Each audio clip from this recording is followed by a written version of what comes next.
O inimigo, ele não é invisível, Joel. As pessoas não percebem que ele é o inimigo. Porque ele está visível. Só que ele se fantasia de amigo. Ele se coloca como se cuidasse dos interesses das pessoas, mas na verdade ele escraviza as pessoas.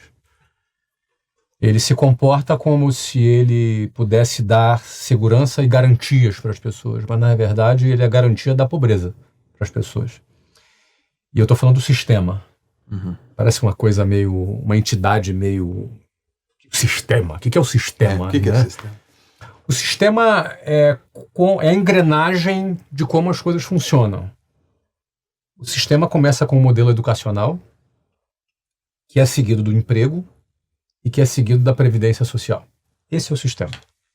Isso tudo nessa camada se apresenta como a solução e a garantia para as pessoas. O sistema educacional padronizado pelo MEC é muito ruim, é muito fraco, é muito defasado, então ele não tem condição de dar garantias para as pessoas, ao contrário, é uma máquina de desigualdade social. Aliás, quem tem acesso a uma educação melhor, porque o pai pode pagar, não aquilo que o Estado oferece, tem vantagem.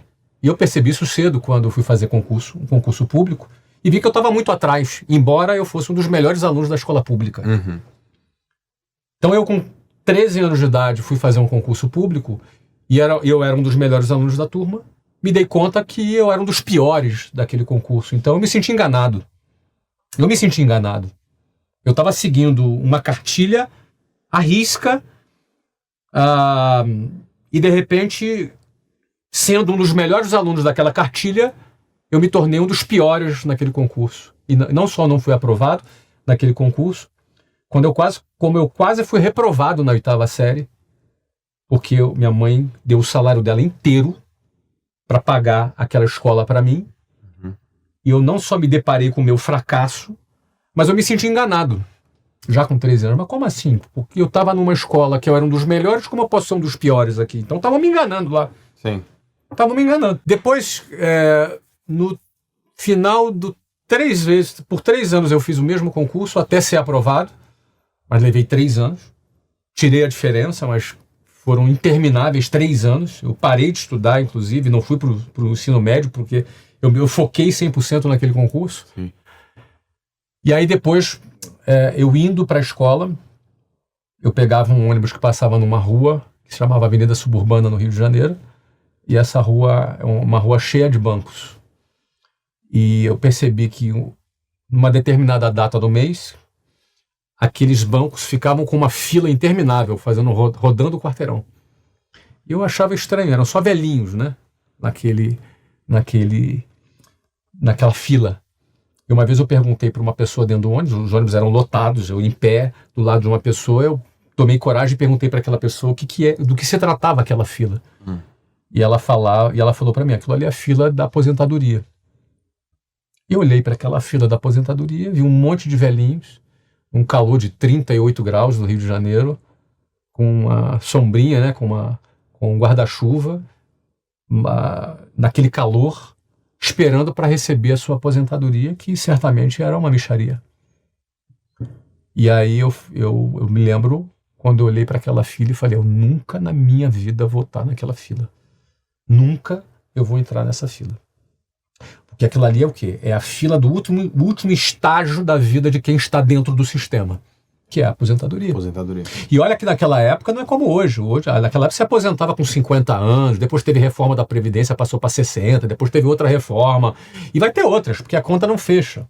É um modelo falido, é um modelo que promete garantias, promete segurança, mas é um modelo completamente falido. A conta não fecha da Previdência e não vai fechar. É impossível fechar. É uma questão matemática. Então, no fundo, esse inimigo, ele se apresenta como amigo, mas na verdade ele é inimigo. Por que é inimigo? Porque o cara passa 10, 12 anos estudando nesse modelo que é falido, depois ele vai para um modelo trabalhista que explora a pessoa. E aí não é o empresário que explora a pessoa, é um modelo que explora. Por exemplo, o funcionário tem o FGTS. que é o FGTS? Nada mais é do que o dinheiro do próprio funcionário, que é confiscado pelo Estado, e que é obrigado a ficar numa conta a qual ele não tem acesso, e que esse dinheiro fica aplicado e não corrige sequer a inflação. Cara, isso é muito... É um confisco do dinheiro do cara. Não, mas isso aí é um fundo de garantia para te proteger. Ou seja, o inimigo, ele se traveste, ele se fantasia de amigo. Não basta confiscar o dinheiro, não basta não corrigir o dinheiro, tem que inclusive fazer você se ajoelhar para dar graças a Deus que o Estado está te protegendo ainda. E não dá nem para pegar o dinheiro. Não dá para pegar. Você vai ter que comprar um imóvel, ou se for demitido. Tem condições. Assim. Tem condições para você ter acesso ao dinheiro que é teu. Então, cara, eu fico vendo essa situação e muitas pessoas não percebem. O 13º salário não é um salário extra, como a pessoa pensa. Ele é o salário anual do cara dividido em 13. Porque uma empresa faz um orçamento anual. Você faz orçamento na tua empresa? Sim. É anual? Sim. Pronto, então eu vou gastar tanto. É isso. E aí ele pega o salário e divide em 13. Então, em outras palavras, é um empréstimo compulsório que o empregado faz para o patrão. Ou seja, o patrão vai pagar o último salário dele do 13º mês e sem correção. Sem nenhuma correção. E você tem que levantar a mão pro céu, porque estou ganhando um salário extra. Não é salário extra. As pessoas acreditam nisso, mas não é o salário extra.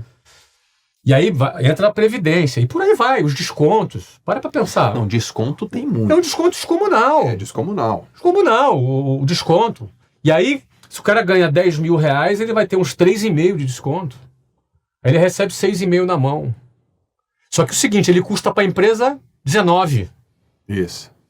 Porque o salário dele é 10, a empresa gasta 19. Ele recebe 6,5. Só que dos 6,5 que ele recebe, Joel, metade do que ele vai consumir é imposto. Metade. Em média, hoje no Brasil, 50% é imposto embutido. Tudo que você compra. Em média, claro. Tem produto que é menos, tem produto que é mais. Exemplo de carro, por exemplo, né? Carro é uns 40 e poucos por cento, 45%, mais ou menos, né? Eu não lembro de cabeça aqui, mas é 40 e poucos por cento.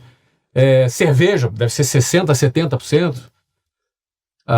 Produto de cesta básica é menos, mas na média, 50%. Em outras palavras, se você recebeu 6,5%, desculpa, se o teu salário era 10, você recebeu 6.500 na mão, no fundo, esses 6.500, tudo que você for comprar, metade é imposto. Então, no fundo, esses 6.500 vale 3.250.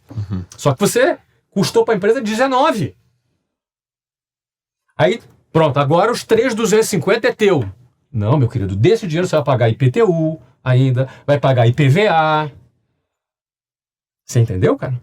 Você vai ter que pagar a escola particular para o seu filho, porque você teve o teu salário descontado ali para pagar os impostos, só que a escola que o Estado entrega é uma porcaria. Aí você vai ter que pagar. A primeira coisa que uma pessoa, quando melhora de vida, Joel, é tirar o filho da escola pública e botar na escola particular. Porque ele quer o melhor para o futuro do filho.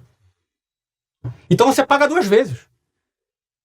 Aí você já pagou por segurança pública, mas o Estado sequer tem controle do território, porque tem bandidagem, tem PCC, tem Comando Vermelho, você tem um monte de facção que domina, porque o Estado não tem controle sequer do território, de muitos lugares.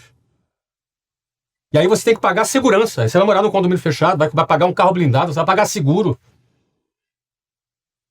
Mas aí é o seguinte, você pagou pelo SUS, você pagou pela educação, você pagou pela saúde pública.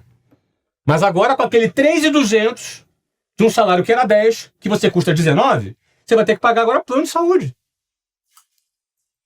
Então, esse sistema escraviza as pessoas.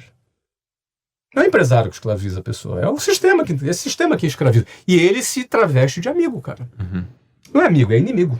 Quando as pessoas entendem que é inimigo, aí o jogo muda. Aí ela vai ter uma outra postura. Entendeu?